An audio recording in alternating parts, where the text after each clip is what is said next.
Don't move. Don't move. Look at me. This is a movie based on true events. On April 15th, 2013, at 2:40 p.m. Eastern Time, a marathon was taking place in Boston, a city in the eastern United States. Top athletes from around the world considered it an honor to compete in this event. It was a carnival for the entire community to participate in. At that moment, a heavy bomb suddenly exploded near the finish line. The festive atmosphere was instantly shattered. White smoke and cries of agony emanated from the center of the explosion. Shortly after, another loud blast occurred, and the shockwave shattered glass, mercilessly injuring pedestrians on the street. The explosion's shockwave shook the entire neighborhood. Runners continued to rush toward the finish line, while many civilians near the viewing stands were injured or killed. The police at the finish line quickly reacted, searching for the attackers and assisting the injured. Medical teams immediately began rescue operations. Many spectators were covered in blood, with limbs torn apart and horrifying wounds. The attack resulted in at least 3 deaths, including an 8-year-old child, 8 severe injuries, 4 amputations, and over 110 injuries. The perpetrators were 2 brothers who had built homemade explosive devices. The bombs were made with gunpowder, blades, steel balls, and other lethal metal fragments. A single pressure cooker became a bomb. After the explosion, the police chief remained calm, organizing on-site rescue efforts while instructing officers to prevent runners from entering the affected area. 47 minutes later, the FBI, the governor, and the mayor arrived at the scene. Seeing the remnants of the explosion, steel balls and shrapnel, the FBI declared it a terrorist attack and took full control of the investigation. They requested the mayor to provide a large, empty underground parking lot as their command center, with the explosion's epicenter marked and the surrounding 10 blocks mapped out. Time was ticking, and the hope of solving the case rested on the surveillance footage. Someone noticed something unusual. At the moment of the explosion, everyone in the footage instinctively turned toward the blast, except for a man wearing a white baseball cap backward. However, the footage was blurry. The FBI called in the police chief, who, relying on his professional skills and remarkable memory, and identified the suspect. A clear frontal photo of the suspect was found in a cafe's surveillance footage. At least 2 suspects were involved in the bombing. The media somehow obtained the photos and published them. The brothers, seeing their faces exposed, refused to give up. They decided to take explosives to New York for another attack. The younger brother wanted a gun to escalate their plans. Driving through the streets at night, they spotted an isolated police car near MIT. The older brother walked up to the driver's side and opened fire. The younger brother tried to grab the officer's gun, but the wounded officer clung to it. The older brother fired several more shots, killing the officer. The brothers then fled the scene.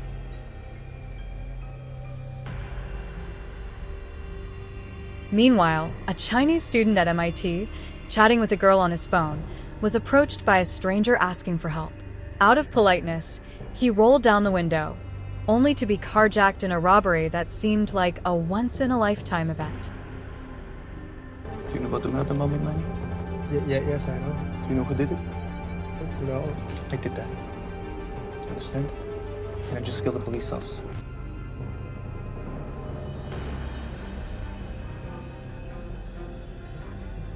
Now, with the remaining bombs loaded into their stolen car, they planned another terrorist attack in New York. Along the way, they robbed the Chinese student of all his money, but he didn't care. He just wanted to escape their grasp. At a gas station, the younger brother went to refuel and buy food. Seeing the older brother carelessly place the gun on the car door, the student saw an opportunity to escape. He took off his glasses and made his move.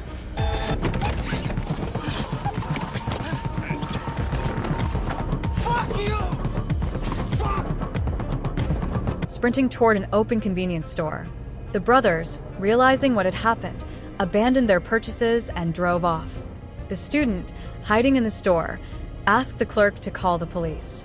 When the police arrived, the student, speaking in heavily accented English, explained that his car had been stolen by the Boston bombers.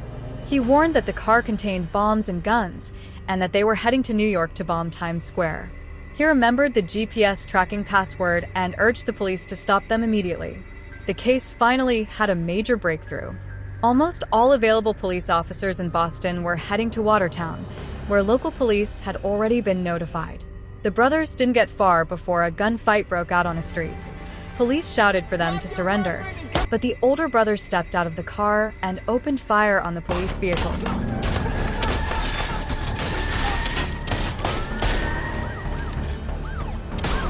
The officers, never having encountered such fierce criminals, called for emergency backup.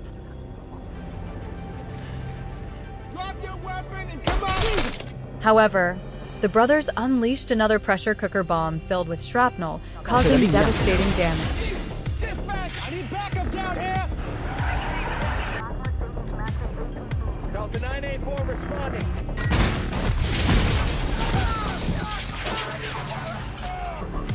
Come on, you fucking... Come on. Fuck!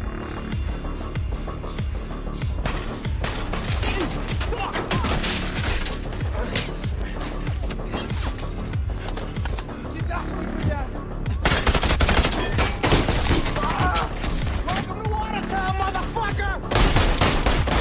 Fuck you, bitch!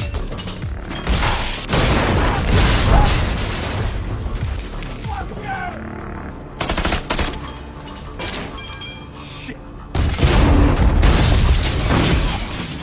Joey! Joey, get the gun!